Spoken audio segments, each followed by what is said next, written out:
ಉದಯವಾಣಿ ದಿನಪತ್ರಿಕೆ ಜಯಲಕ್ಷ್ಮಿ ಸಿಲ್ಕ್ಸ್ ಬನ್ನಂಜೆ ಇವರ ಸಹಭಾಗಿತ್ವದಲ್ಲಿ ಏರ್ಪಡಿಸಿದ್ದ ರೇಷ್ಮೆ ಜೊತೆ ದೀಪಾವಳಿ ಕಾರ್ಯಕ್ರಮದ ಬಹುಮಾನ ವಿತರಣಾ ಸಮಾರಂಭ ಉಡುಪಿಯ ಚಿತಾರಾ ಕಂಫರ್ಟ್ಸ್ನಲ್ಲಿ ನಡೆಯಿತು. ಕಾರ್ಯಕ್ರಮದಲ್ಲಿ ಬಹುಮಾನ ವಿಜೇತರಿಗೆ ಆಕರ್ಷಕ ಬಹುಮಾನಗಳನ್ನು ನೀಡಲಾಯಿತು.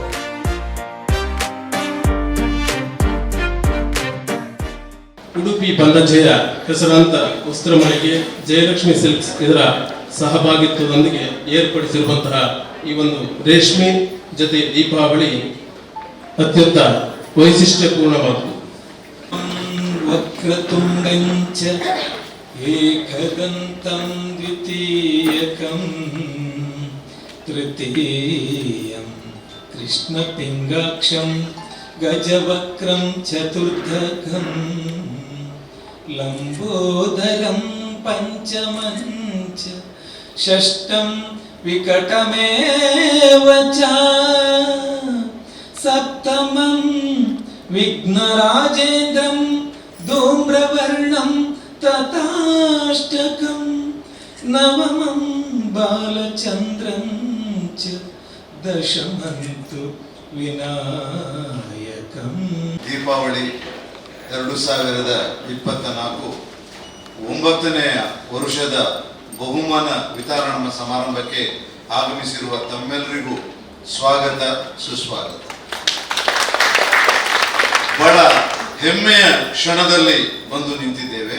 9 ವರ್ಷಗಳ ಹಿಂದೆ ವಿಭಿನ್ನ ಪರಿಕಲ್ಪನೆಯೊಂದಿಗೆ ಬೆಳಕಿನ ಹಬ್ಬ ದೀಪಾವಳಿ ಅದು ಕೇವಲ ಬೆಳಕಿನ ಹಬ್ಬವಲ್ಲ, ಅದು ಬದುಕಿನ ಹಬ್ಬವು ಎನ್ನುವ ಒಂದು ಸಂದೇಶವನ್ನ ನೀಡಬೇಕೆನ್ನುವ ಉದ್ದೇಶದಿಂದ ಆರಂಭಿಸಿದ ಒಂದು ಸುಂದರ ಕಾರ್ಯಕ್ರಮ ರೇಷ್ಮೆ ಜೊತೆ ದೀಪಾವಳಿ.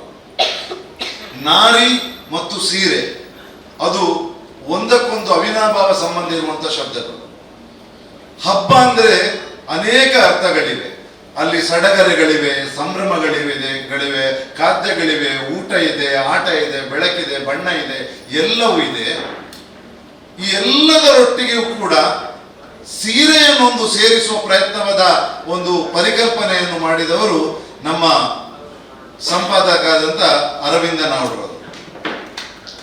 ಯಾಕೆ ಮಾಡಿದ್ದು ಅನ್ನೋದು ನಮ್ಮ ಮೂಲ ಉದ್ದೇಶಗಳೇನಿತ್ತು ಅಂತ ಹೇಳಿದ್ರೆ, ರೇಷ್ಮೆಗೊಂದು ಹೊಸ ವ್ಯಾಖ್ಯಾನ ಬರಿಬೇಕೆ ಎನ್ನುವುದು ನಮ್ಮದೊಂದು ಹೊಸ ಉದ್ದೇಶ ಆಗಿದೆ. ಹಾಗಂತ ಹೇಳಿದ್ರೆ ಆ ಹೊತ್ತಿನಲ್ಲಿ ಬಹಳಷ್ಟು ಬಣ್ಣದ ಸೀರೆಗಳು ಸಮಾಜದಲ್ಲಿ ತುಂಬಿರುವ ಸಂದರ್ಭದಲ್ಲಿ ರೇಷ್ಮೆ ಎನ್ನುವ ಈ ಜಗತ್ತಿನ ಅತ್ಯಂತ ಶ್ರೇಷ್ಠ ಮತ್ತು ಅತ್ಯಂತ ಪವಿತ್ರವಾದ ಸೀರೆಗಳಿಗೊಂದು ಪುನರ್ಜೀವನ ಕೊಡಬೇಕೆನ್ನುವ ಉದ್ದೇಶದಿಂದ ನಾವು ರೇಷ್ಮೆ ದೀಪಾವಳಿಯನ್ನು ಆರಂಭಿಸಿದ್ವಿ.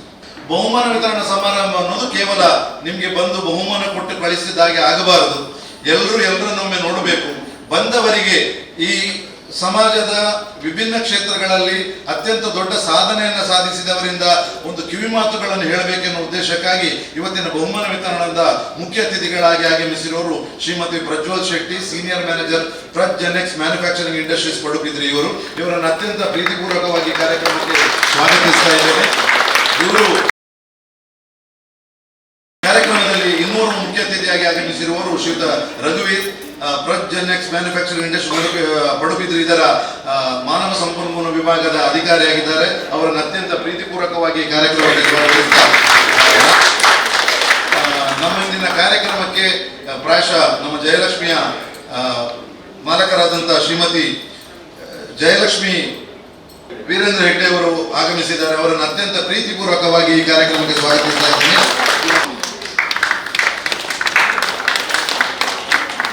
ಉದಯವಾಣಿ ಅವರು ನಾನು ನೋಡಿದ ಪ್ರಕಾರ ಸಿನ್ಸ್ ವೆರಿ ಲಾಂಗ್, ಇವನ್ ನನಗೆ ವಿಜಯ್ ಅವರು ನನಗೆ ಪರಿಚಯ ಇದೆ, ಸಿನ್ಸ್ ಲಾಂಗ್ ನನಗೆ ಇದೆ. ಈ ಒಂದು ಪ್ರೋಗ್ರಾಮ್ ಇಷ್ಟು ಚೆನ್ನಾಗಿ ಕಾಣ್ಬೇಕಾದ್ರೆ ಅದರ ಹಿಂದೆ ತುಂಬಾ ಜನ ಮೀಡಿಯಾಸ್ ಪಬ್ಲಿಸಿಟಿ ಡಿಪಾರ್ಟ್ಮೆಂಟ್ ಅವರು ತುಂಬಾ ವರ್ಕ್ ಮಾಡಿರುವರು, ತುಂಬಾ ಅದಕ್ಕೆ ಇನ್ವಾಲ್ವ್ ಆಗಿರುವರು. ಇದಕ್ಕೆಲ್ಲ ಕಾರಣ ಆ ಡಿಪಾರ್ಟ್ಮೆಂಟ್, ಆಡಳಿತ ಮಂಡಳಿ ಇರಲಿ, ಸಂಪಾದಕರಿರಲಿ, ಮ್ಯಾನೇಜ್ಮೆಂಟ್ ಅವರ ಸಹಾಯ ಇದೆ. ಥ್ಯಾಂಕ್ ಯು ಫಾರ್ ಇಂಥ ಒಳ್ಳೆ ಪ್ರೋಗ್ರಾಮ್ ನೀವು ಮಾಡ್ತಾ ಇದ್ದೀರಿ. ಎಲ್ಲ ಹೆಂಗಸರಿಗೆ ಅವರಿಗೆ ಬೇಕಾದನ್ನು ನೀವು ಒಂದೊಂದು ಹಬ್ಬ ಹರಿದಿನ ಎಂತ ಬರಲಿ ನೀವು ಪಬ್ಲಿಕ್ ಮಾಡ್ತಾ ಇದ್ದೀರಿ, ಅವರಿಗೆ ಅಪರ್ಚುನಿಟಿ ಕೊಡ್ತಾ ಇದ್ದೀರಿ. Thank you very much. Jayalakshmi Silks ಅಂದರೆ ಏನು ಹೇಳಿ ನಮ್ಮ ರಾಮಚಂದ್ರ ಹೇಳಿದ್ರು, ಮಿಜಾರ ಹೇಳಿದ್ರು ಏನಂದರೆ 90% ಜನರು ನಮ್ಮ ನಮ್ಮನ್ನು ಹುಡುಕಿಕೊಂಡು ಬರ್ತಾರೆ. ಅದು ಖಂಡಿತವಾಗಿಯೂ ಸತ್ಯವಾದ ಮಾತು. ಯಾಕಂದರೆ ನಾವು ಉದ್ಯಾವರದಲ್ಲಿದ್ದು ಒಂದು 800 ಸ್ಕ್ವೇರ್ ಫೀಟ್ ಅಂಗಡಿಯಲ್ಲಿ 1969 ನಾವು ಸ್ಟಾರ್ಟ್ ಮಾಡಿದ್ವಿ. ನನಗೆ ಮದುವೆ ಆಗುವಾಗ ನಾನು ಒಂದು ಎಣಿಸಿದ್ದೆ, ನನಗೆ ಮದುವೆ ಮಾಡೋ ಕೊಟ್ಟರು, ಈಗ ಎಷ್ಟು ಸಣ್ಣ ಅಂಗಡಿ ಯಾರು ಬರ್ತಾರೆ ಡೈಲಿ, ಬಟ್ಟೆ ಅಂಗಡಿ ಯಾರು ತಗೊಳ್ತಾರೆ ಡೈಲಿ, ಯಾರು ಬಟ್ಟೆಯನ್ನು ತಗೊಳ್ತಾರೆ, ಒಂದು ಹಬ್ಬ ಹರಿದಿನಗಳಿಗೆ ಮಾತ್ರ ತಗೊಳ್ತಾರೆ ಹೇಳಿ. ಆದರೆ ಇಲ್ಲಿ ಬಂದಮೇಲೆ ನಂಗೆ ಗೊತ್ತಾಯಿತು ಬಟ್ಟೆಗೆ ಎಷ್ಟು ಇಂಪಾರ್ಟೆನ್ಸ್ ಕೊಡ್ತಾರೆ ಜನರು ಹೇಳಿ. ಆ ಸಂಸ್ಥೆ ಇವತ್ತು ಇಷ್ಟು ದೊಡ್ಡದಾಗಿ ಬೆಳಿಬೇಕಾದ್ರೆ ಜನರ ಸಹಕಾರವೇ ಅಂತ ನಾನು ಹೇಳಲಿಕ್ಕೆ ಬಯಸ್ತೇನೆ. ಮತ್ತು ಎಲ್ಲರಿಗೂ ಮತ್ತೊಮ್ಮೆ ಧನ್ಯವಾದಗಳನ್ನು ಹೇಳಿ ನಮ್ಮ ಹಿಂದೂ ಧರ್ಮದಲ್ಲಿ ಬಂದಿದೆ, ಯತ್ರ ನಾರಿಸ್ತು ಪೂಜಂತೆ ರಮಂತೆ ತತ್ವ ದೇವತ. ಸೊ ಎಲ್ಲೆಲ್ಲಿ ನಾರಿಯರನ್ನ ಪೂಜಿಸ್ತೀವೋ, ಎಲ್ಲೆಲ್ಲಿ ಗೌರವಿಸ್ತೀವೋ, ಅದರಲ್ಲಿ ಏಳಿಗೆ ಅಂತೂ ಗ್ಯಾರಂಟಿ ಇದ್ದೇ ಇರುತ್ತೆ.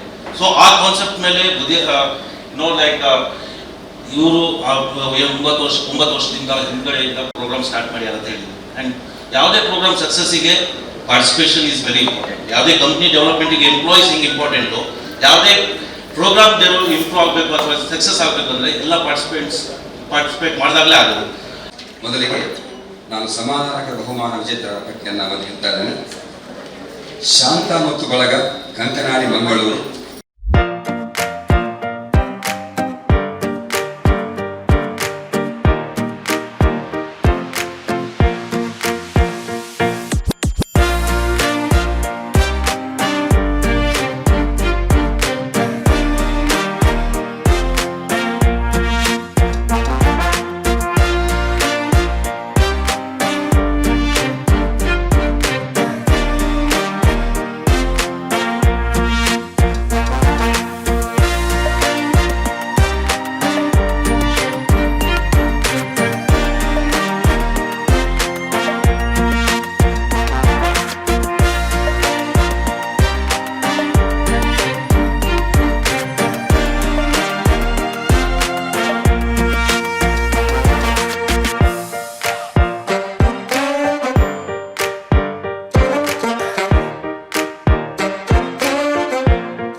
ರೇಷ್ಮೆ ಜೊತೆ ದೀಪಾವಳಿ ಸ್ಪರ್ಧೆಯಲ್ಲಿ ನಾವು ಪ್ರಥಮವಾಗಿ ಫಸ್ಟ್ ಕೊಟ್ಟದ್ದು ಫೋಟೋ, ಅದರಲ್ಲೂ ಫಸ್ಟ್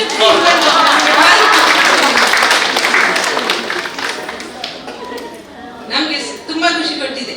ಅದೇ ತರ ನಾವು ಜಯಲಕ್ಷ್ಮಿ ಸಿಲ್ಕ್ಸ್ ನ ರೆಗ್ಯುಲರ್ ಕಸ್ಟಮರ್. ನಾವು ಇನ್ಫ್ಯಾಕ್ಟ್ ನಾವು ಎಲ್ಲರೂ ಇವತ್ತು ಹಾಗೆ ಎಲ್ಲಕ್ಕಿಂತ ಮುಖ್ಯವಾಗಿ ನಮ್ಮನ್ನು ಇಷ್ಟು ಚಂದವಾಗಿ ಸೆರೆ ಹಿಡಿಯೋದು ಯಶಸ್ವಿಯಾದದ್ದು ನಮ್ಮ ಸ್ಥಳೀಯರಾದ ಫೋಟೋ ಟಚ್ ಸ್ಟುಡಿಯೋದ ಹರೀಶ್ ಆಚಾರ್ಯ ಮತ್ತು ಅವರ ಕುಟುಂಬದವರು.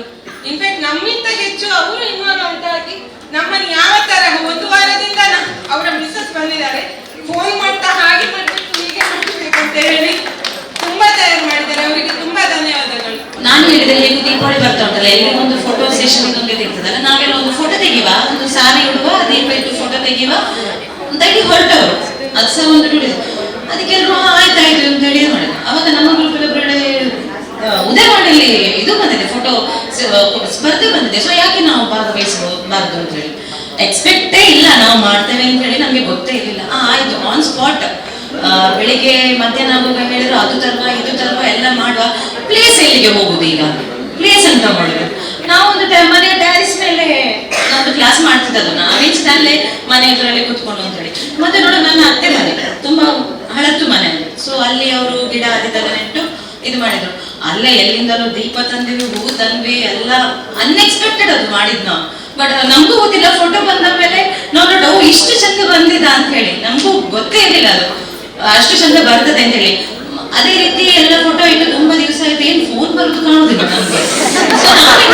ಫೋನಲ್ಲಿ ಹೋಗಿಲ್ಲ, ಎಂತ ಎನಿಸಿದ್ದೆವು, ಇದು ಎಂತ ಇಲ್ಲ ಫೋಟೋ ನಮ್ದೆಲ್ಲ ಬರಲಿಲ್ಲ, ಚಂದ ಬರಲಿಲ್ಲ ಕಾಣ್ತದೆ. ಪೇಪರಲ್ಲಿ ನೋಡುವಾಗ ಉದಯವಾಣಿ ಡೈಲಿ ಮನೆಗೆ ಬರ್ತದೆ, ಅದ್ರ ನೋಡಿಗೆ ಸುದ್ದಿ ಸಹ ಇಲ್ಲ, ಅದರ ಬಗ್ಗೆ ಲಾಸ್ಟ್ ಡೇಟ್ ಅಂತ ಹೇಳಿ ಗೊತ್ತಿದೆ, ಅದ್ರ ನಂತರ ಅದು ಸುದ್ದಿಯೇ ಇಲ್ಲ. ಮತ್ತೆ ಎಂತ ನೋಡುದು, ಇಲ್ವೇನೋ ಅಂತ ಯಾರ ಹತ್ರ ಕೇಳುದು, ಫೋನ್ ಮಾಡ್ಲಿಕ್ಕೆ ಬೇಡ ಅಂದ್ರೆ ಯಾಕೆ ಸುಮ್ಮನೆ ಫೋನ್ ಮಾಡಿ ಕೇಳುದು ಅಂತ ಹೇಳಿ. ತುಂಬಾ ದಿವಸ ಆದ್ಮೇಲೆ ಒಂದ್ ದಿವಸ ಎಲ್ಲೋ ಒಂದು ಫಂಕ್ಷನ್ ಅಲ್ಲಿ ಇದ್ದೇವೆ, ಸೌಂಡ್ ಕೇಳ್ತಾ, ಡಿಜೆ ಸೌಂಡ್ ಏನಾಯ್ತು, ನಮ್ಮದು ದೀಪೋತ್ಸವ ಕಾರ್ಯಕ್ರಮ ಇತ್ತು. ನಾನು ಕಾಂಟ್ಯಾಕ್ಟ್ ನಂಬರ್ ಕೊಟ್ಟದ್ದು ನನ್ನ ಮಗಳದ್ದು.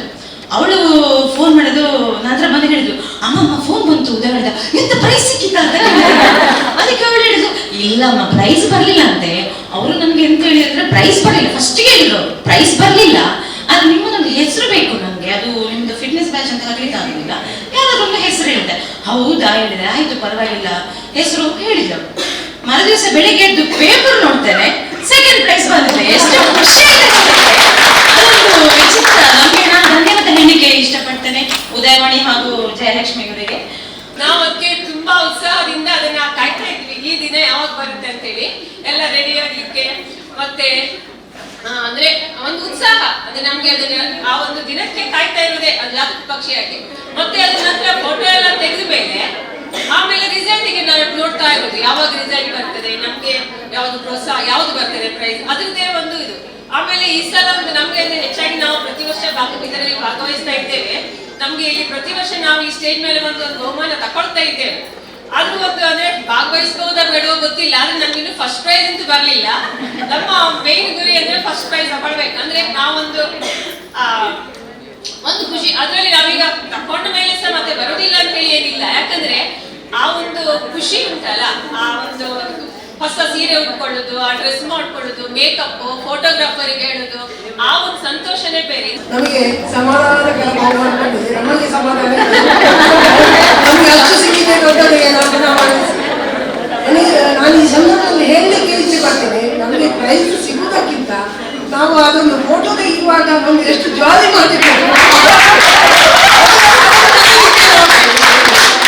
ಖುಷಿ ಖುಷಿಯಾಗಿ ಮಕ್ಕಳನ್ನೆಲ್ಲ ಸೇರಿಸಿಕೊಂಡು ಅವುಗಳನ್ನೆಲ್ಲ ಅಲ್ಲಿ ಓಡುದು, ಅವುಗಳು ಒಳ್ಳೆ ರೀತಿಯಲ್ಲಿ ಒಳ್ಳೆ ಒಂದು ನಮಗೆ ಸಮಾಧಾನಕರ ಬಹುಮಾನ ಕೊಟ್ಟಿದ್ದೀರಿ, ನಿಮಗೆ ಅಭಿನಂದನೆಯನ್ನು ಸಲ್ಲಿಸ್ತೇನೆ. ನಮಗೆ ಸಮಾಧಾನಕರ ಬಹುಮಾನ ಬಂದಿದೆ. ನಾವಿಬ್ರು ನಮ್ಮ ಟೀಮಲ್ಲಿ 3 ವರ್ಷದಿಂದ ಟ್ರೈ ಮಾಡ್ತೀವಿ. ಉಳಿದ 5 ಜನ ಈ ವರ್ಷ ಫಸ್ಟ್ ಅವ್ರದ್ದು ಅಟೆಂಪ್ಟ್. ನಮಗೂ ಆಸೆ ಇದ್ದಿದ್ದು ಫಸ್ಟೇ, ಬಟ್ ಏನು ಮಾಡ್ಲಿಕ್ಕೆ ಆಗೋದಿಲ್ಲ, ಫಸ್ಟ್ ಅಷ್ಟೇ ಜನ. ಬಟ್ 44,000ದಲ್ಲಿ 13 ಜನ ಹೇಳಿದ್ರೆ ಅದೇ ನಾವು ಕಡಿಮೆ ಅಂತ ಅನಿಸ್ತದೆ ಆಕ್ಚುಲಿ. ಬಟ್ ಅದೊಂದು ಡ್ರೀಮ್ ಇತ್ತು ನಮಗೆ ಫಸ್ಟ್ ಬರಬೇಕು, ಅಥವಾ ನನಗೆ ಪರ್ಸನಲಿ ಪ್ರೈಸ್ ಅಮೌಂಟ್ ಅಂತ ಏನೂ ಅಲ್ಲ ನನಗೆ, ಬಟ್ ಆ ಉದಯವಾಣಿಯಲ್ಲಿ ಫ್ರಂಟ್ ಪೇಪರ್ ಅಲ್ಲಿ ಬರಬೇಕು ಅಂತ ಒಂದು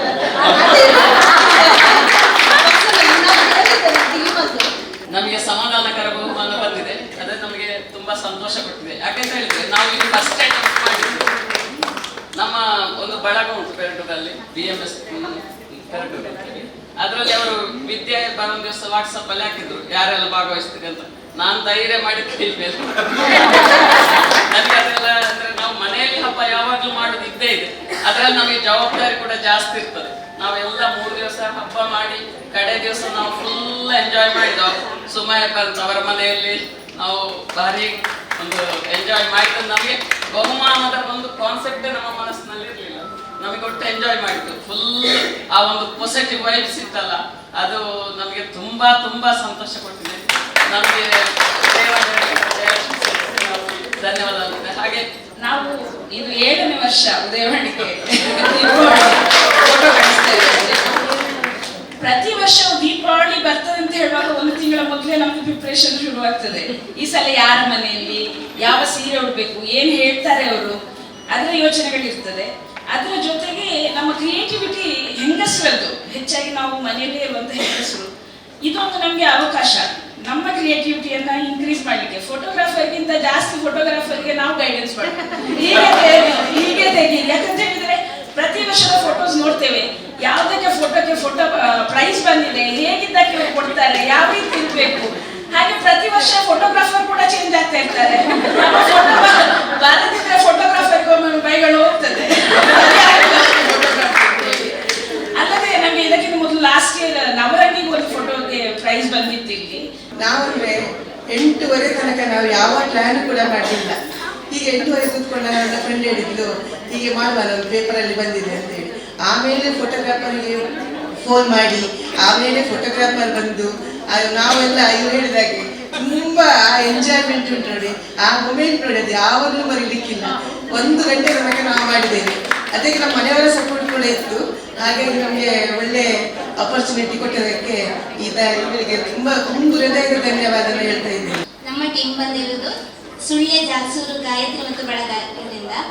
ನಾವು ಮೇಕಪ್ ಮಾಡಿಗೆ ಸ್ಟಾರ್ಟ್ ಮಾಡಿದಂದ್ರೆ ನಮಗೆ ಫಸ್ಟ್ ಆಫ್ ಆಲ್ ನಾವು ದೀಪಾವಳಿ ಸೆಲೆಬ್ರೇಷನ್ ಮಾಡುವ ಅಂತ ಹೇಳಿದ್ದಾರೆ. ದೀಪಾವಳಿ ಸೆಲೆಬ್ರೇಷನ್ ಮಾಡೋದು ಹೇಳಿ 12 ಗಂಟೆಯಿಂದ 7 ಗಂಟೆವರೆಗೆ ಮೇಕಪ್ ಮಾಡ್ತಾರೆ. 12 ಗಂಟೆ ಮಧ್ಯಾಹ್ನದಿಂದ ಸಂಜೆ 7 ಗಂಟೆ. 7 ಗಂಟೆ ಆದ್ಮೇಲೆ ಉದಯವಾಣಿಗೆ ಒಂದು ಫೋಟೋಸ್ ಕಳಿಸುವಂತ ಕಾನ್ಸೆಪ್ಟ್ ಇದೆ, ಅದನ್ನು ನಾವು ಮಾಡ್ಕೊಳ್ಳುವಂತ ಇದರಲ್ಲಿ ಮಾಡ್ಕೊಂಡಿವಿ.